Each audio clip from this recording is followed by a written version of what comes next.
السلام عليكم ورحمة الله وبركاته. أهلا بكم في قناتي قناة جاتو في جاتو. النهاردة إن شاء الله هنعمل مع بعضينا ترند جديد من بلبن. عامل كيكة اسمها الفزعة، طعمها جميل جدا.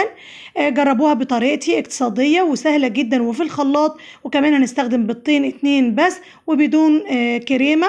تابعوا معايا الفيديو للنهاية إن شاء الله تستفيدي. بس حابة أقولك الأول، لو أنت أول مرة تشوفي قناتي يا ريت تشتركي وتفعلي الجرس وتحطي لايك للفيديو لو عجبك. ويلا بينا نشوف كيكة الفزعة دي اتعملت ازاي.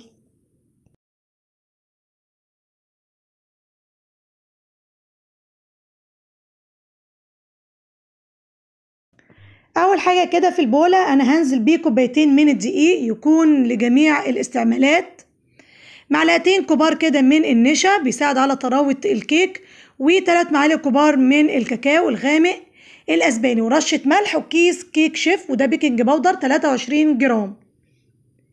هننخل كده كل المكونات مع بعضيها ونقلبها وهنركنها على جنب، وهنجيب الخلاط بتاعه وهستخدم في الخلاط بيضتين 2 بس يكونوا بدرجه حراره المطبخ، كوباية من السكر، كوب حليب دافئ، ونص معلقة صغيرة من الفانيليا، ومعلقة كبيرة من الخل، ونص كوباية من الزيت أو السمنة أو خليط ما بينهم. طبعا هضربهم ضرب كويس جدا لغاية ما يدوب كل المكونات ويدوب معايا السكر تماما، وهنزل بيه كده على الخليط الجاف وهقلب كويس لغاية ما يتجانس معايا.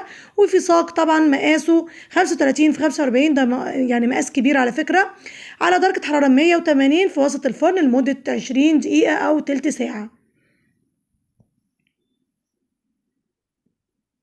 انا هجيب 125 جرام من الشوكولاته ان انا سيحتها مع زيت على حمام مائي، وفي الاخر حطيت عليه كوبايه من السوداني المجروش، ودي الطبقه المقرمشه اللي احنا هنحطها من فوق كنوع من التزيين او الجرنش. هفرده بعد كده على ورق الزبده وادخله الفريزر هيشد معايا شويه، وبعد كده هبتدي اكسره واحطه كزينه من فوق.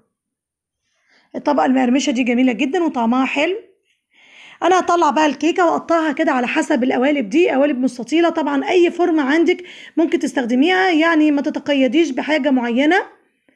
وهبتدي كده نقطعها بالظبط على قد القوالب، وطبعا انا عينت الحروف بتاعتها اللي من فوق وسويت الكيكه تمام. والحروف دي انا مش هرميها، انا بعد كده انا هستخدمها في الجناش اللي هنعمله بعد شويه. طبعا عامل معايا بايركس كمان، طبعا انت ممكن تحشيه، ممكن تعبيه كريمه، مفيش مشكله.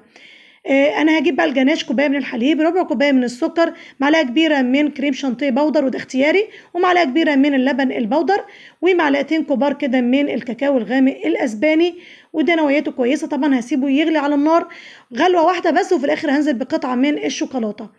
بعد كده الكيكه اللي انا فرمتها ووفرتها على جنب انا هجيبها كده واعمل بيها قوام للجناش بالشكل ده. طبعا بعد ما هضربه في الخلاط او في الهاند بلندر هيطلع قوامه بالشكل ده، وانا مش هحطه في الفريزر، انا هستخدمه على طول وهشتغل بيه على طول. يبقى طبقة كيكة عليها طبقة من الجناش ده، هتتشرب طبعا كل الجناش. انت لو حبيتي تشربي الكيكة دي اي سيرب يكون عليه معلقة كبيرة من السكر ومعلقة كبيرة من الجناش ده وتشربيها مفيش مشكلة. لكن الكيكة طبعا هشة جدا وطرية ومش محتاجة اي سقية يعني. تمام. انا هجيب بقى السوداني المجروش مع الشوكولاتة واكسره بالشكل دوت كده، وهزين بيه حروف الكيكة اللي احنا عملناها بالشكل ده. الطبقة دي مع الكيكة بصراحة مودية في ناحية تانية خالص. جربوا الترند دوت ان شاء الله يعجبكم. طبعا مكونات بسيطة جدا وطريقة كمان سهلة جدا، ما استخدمناش فيها ولا عجان ولا مضرب ولا اي حاجة. انت هتنزلي عليها كده برتوش من المروار، اي شوكولاتة عندك كده مختلفة عن الجناش هتنزلي بيها كده بحيث ان انت تكسري اللون. لو عجبكم بقى الفيديو ما تنسونيش في اللايك، والسلام عليكم ورحمة الله وبركاته.